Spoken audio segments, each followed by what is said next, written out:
Warhammer is a hobby that a lot of us enjoy. While parallel to that, we lament with the thought of, will GW be doing another price increase this year? The answer is yes. It's always yes, which only pushes us further away from the hobby that we love.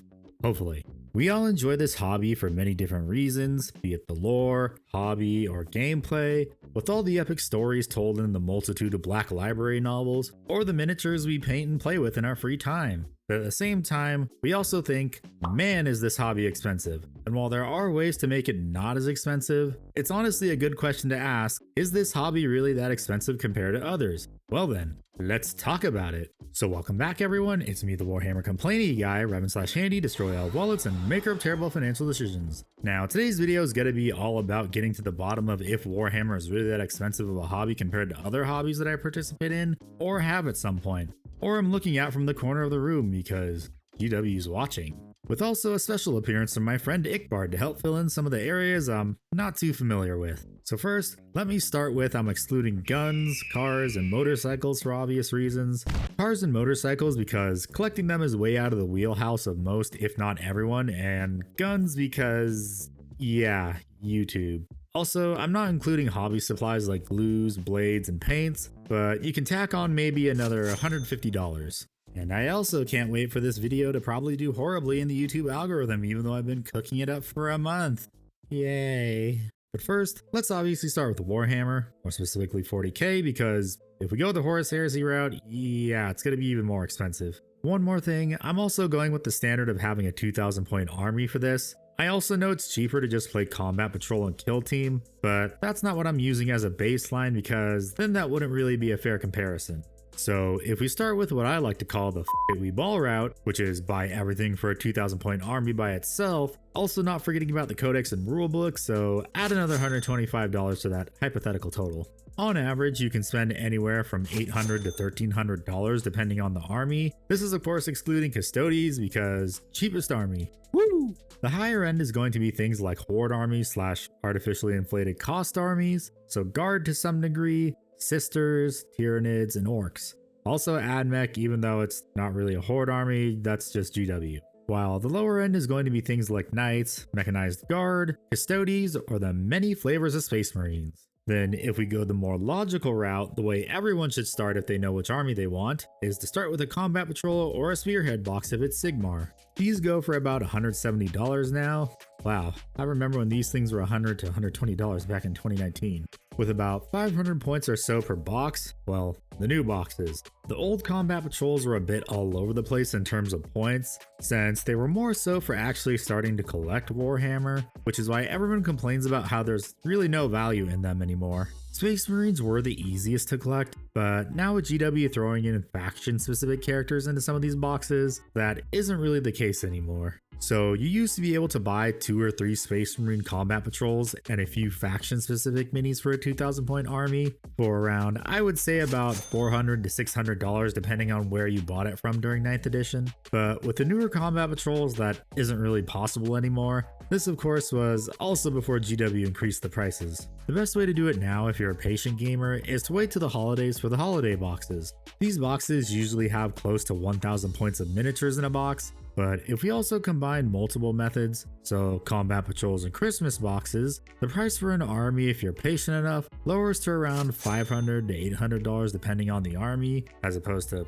$800 to $1,300 going the we ball route. Then the final method, which is how I started if we ignore the Warlord Titan, was just wait for a new edition or for a new codex to drop, because this is usually the prime opportunity to get one decently sized army or 2 armies for around $250 to $300, but now it seems for every new codex launch for 10th edition, we now get a large holiday-esque box that comes with a special edition codex and a fairly large battle force of miniatures. Then for new editions, the boxes will always contain 2 armies in the core rulebook. If you only want one specific army from the box, you can also ask someone to split the box with you, so you only spend $125 on minis instead of $250 to $300. That is, unless you lost the coin toss for who gets the core rulebook. There's also the Ultimate Starter Box GW sells throughout the edition, which is just the new edition box, but not as good. But if you do get both armies, you can also trade or sell the other half for minis you actually want. say a second half of the same box to get closer to 2,000 points. Then if you want to go even further beyond, using sites like eBay or Troll Trader if you don't mind getting pre-assembled and painted miniatures, which then means you can get into Warhammer for even less. So in short, if you're very money savvy and patient, you can get a 2,000 point army for I would say around $600–800 at minimum excluding the hobby supplies, but this is if you only get combo boxes and used minis. I just don't recommend going the that we ball route for obvious reasons. This should also work for Sigmar too, but I'm not that deep into Sigmar yet. Also, I guess I should briefly mention Kill Team, which has $70 boxes. So honestly, this is the cheapest way to get into Warhammer if you don't want to get a 2,000 point army. Also, honestly, if you just want to paint minis, ignore the whole cost of a 2,000 point army part, unless you go the I'm gonna get a Warlord Titan route like I did. Okay, this is the last extra point. If you want to learn how to play Warhammer, check out the Tabletop Simulator mod because TTS is $15 if I remember correctly, so that honestly is worth it if you just want to play Warhammer without sacrificing a kidney, and also just to figure out which army you want to play. What? That's all the extra things I wanted to say. There's nothing else to say, but it's that time again. That's right, it's time for some audience interaction to help boost it to the almighty YouTube algorithm. So if you're enjoying this video so far, please like and subscribe because it only helps this elaborate shitpost of the channel grow, along with joining my Discord server if you care about that, and maybe also stopping by one of my streams because I stream to my YouTube and Twitch channel every week.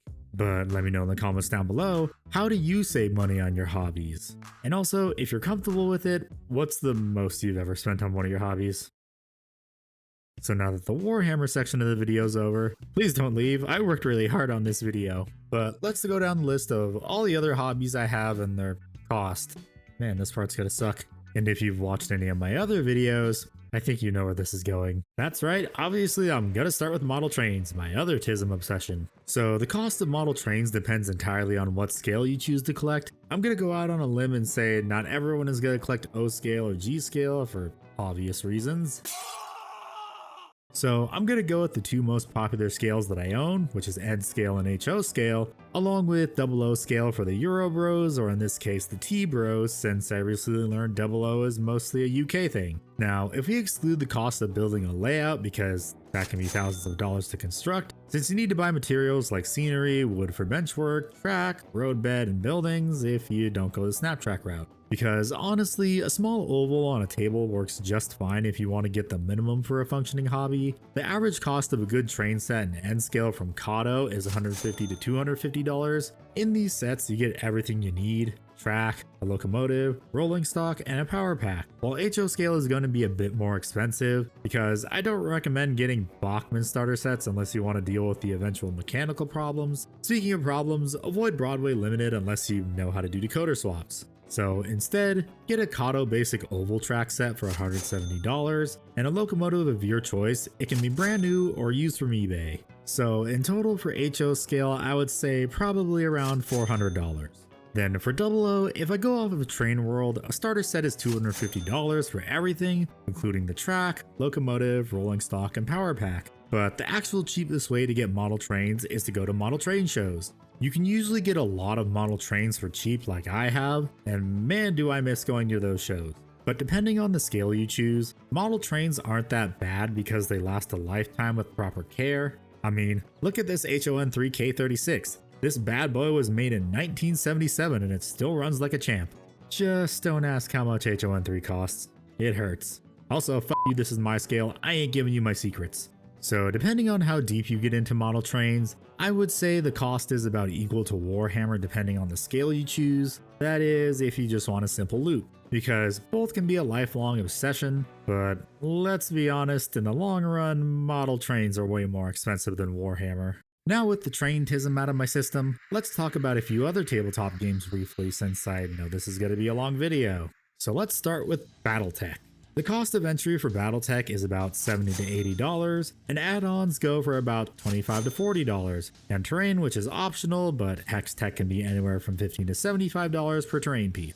So Battletech would probably be around, I would say, the cheapest of the popular miniature war games to get into, because the barrier to entry is so low, and add-ons are also cheap. Only problem is just finding people to play with. But like Warhammer, you sometimes gotta have it all like me because there's a lot of cool mech designs. And it gets even cheaper if you have a 3D printer like any other miniature hobby, but with Battletech, 3D printing and proxying isn't looked down upon. Behold the mighty Carolina Reaper flavored almond atlas. So Battletech is way cheaper than Warhammer, and realistically, if you're not going to get too deep into it, you would probably be spending less than $200 to $150 on it. So honestly, compared to Warhammer, not bad. But speaking of 3D printing, Trench Crusade. Now, I know nothing about Trench Crusade, but the rules are free online, so I'm gonna go look that up real quick. 1 hour later. Okay, so from what I understand, for a one-off game, your points restriction is 900 ducats. For the sake of familiarity, I'm just gonna say points because Warhammer, and units of course cost a certain amount of points, along with some upgrades that also cost points. On average, the model count of a game is anywhere from 6 to 20 models, so if I go off of the Kickstarter, it was $85 for a physical warband of your choice, that is 700 points, so honestly, not bad. But when we get to how it works for now, which is digital files, I'm gonna go with what I would want, which is New Antioch.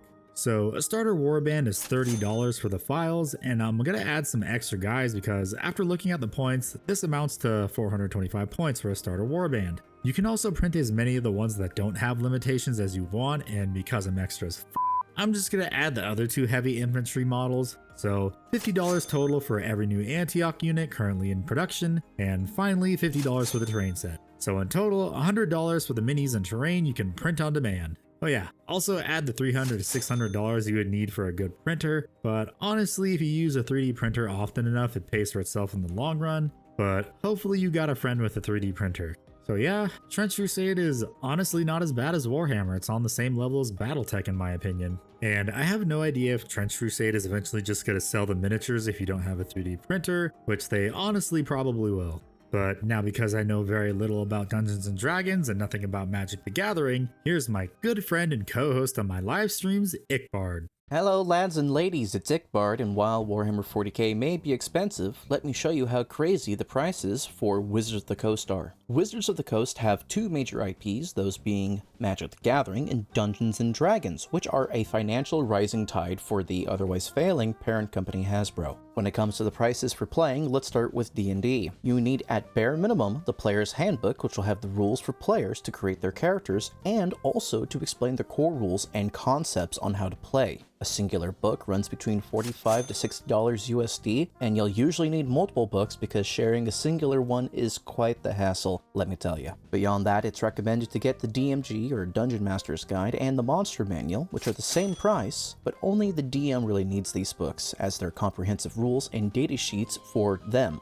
Then you have to factor in dice, which you'll need duplicates for because various spells use a lot of dice. This will be another $40. Then, if you're old school, you're going to be spending money on ink cartridges as well for the character sheets, and you're looking at roughly $100 to $400 USD before we tally in new books and supplements that release every 4 to 6 years in an edition cycle. Then there's Magic the Gathering. Magic has been around for over 30 years and has various formats at different price ranges. They also have rotating and non-rotating formats, which means when they release a set, the set will be good for a certain amount of time until new sets are released and they are no longer considered legal or viable for use. This is mainly used for Standard, which causes a fresh, new style of play, but costs the most because you're consistently building new decks, roughly around the $600 mark. That's on the top end, but that's usually where we go with it. Then we have Modern. It is a non-rotating format, meaning after a certain date and time, all cards from these various sets, aside from those on the ban list, are able to be used. An average mid-level deck is going to cost you $800, but more often than not, it's going to be $1 to $2 grand for a competitive Modern deck.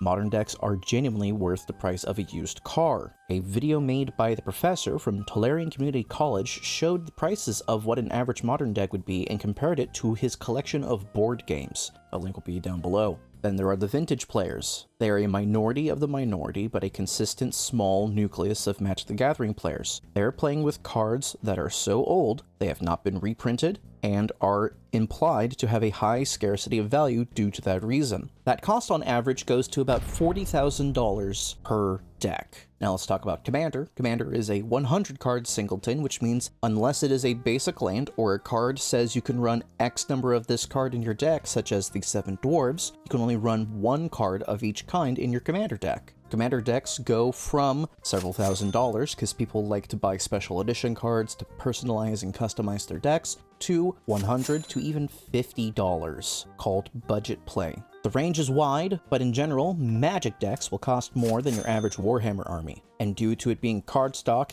it will not stand the test of time like plastic and resin miniatures will. And don't even get me started on the $1,000 box of a tournament illegal cards that they tried to sell for their 30th anniversary event. Thanks Ickbard for letting me know that I'm probably never going to get into Magic the Gathering because like Warhammer, you can't just have one. Everyone make sure to go give Ickbard a sub to his channel, he's really awesome. But up next is Gunpla and figure collecting.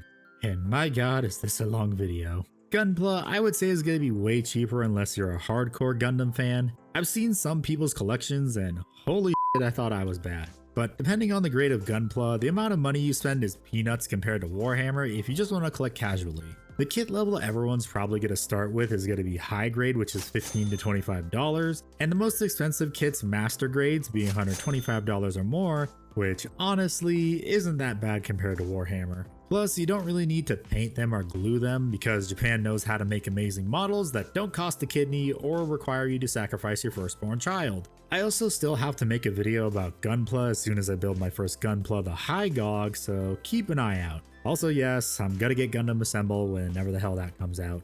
But now we get to figure collecting, and I don't even want to think about it because I've seen the prices of both Sideshow collectibles and anime figures, and holy f***, I thought Warhammer was bad.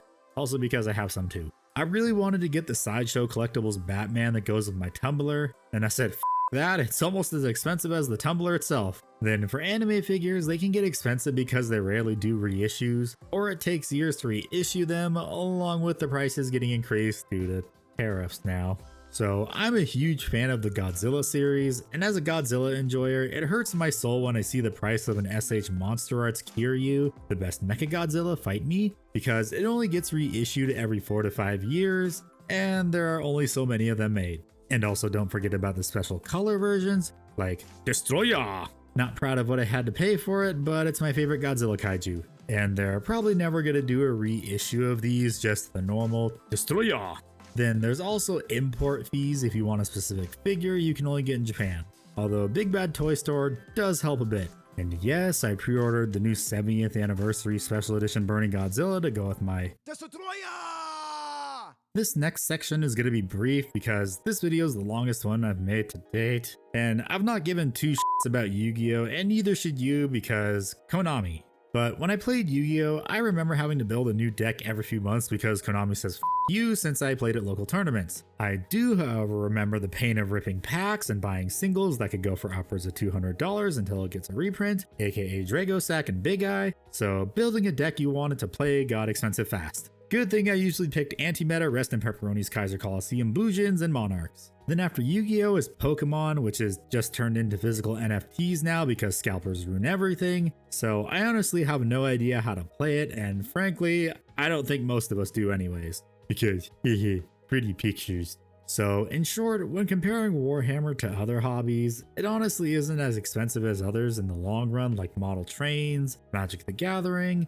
figure collecting, Yu-Gi-Oh! And Pokemon. For the baseline of a 2,000 point army, yeah, it's going to be expensive, but it's all a matter of how money savvy and patient you are to wait for good deals to pop up. And honestly, if I'm being serious, if Warhammer is your only hobby, that's fine. And as the years go on, the longer you wait to get anything Warhammer related, it's only going to get more expensive. So if you enjoy your hobbies and they're expensive, just make sure you hide your purchases from your family because it's not going to end well. Anyways, thanks for watching the video, and a huge thank you to the GIGAist of the Chads right here, the Costcodian Guard, keepers of the Costco hot dogs, aka the channel members and Twitch subscribers. So if you too want to be a Giga Chad, consider becoming a member today for access to the dark cells of the Discord and other things. Remember to like, comment, and subscribe, but I have to go make more terrible financial decisions, so I'll see you all in the next video, and remember, when you play Warhammer, being poor is a choice.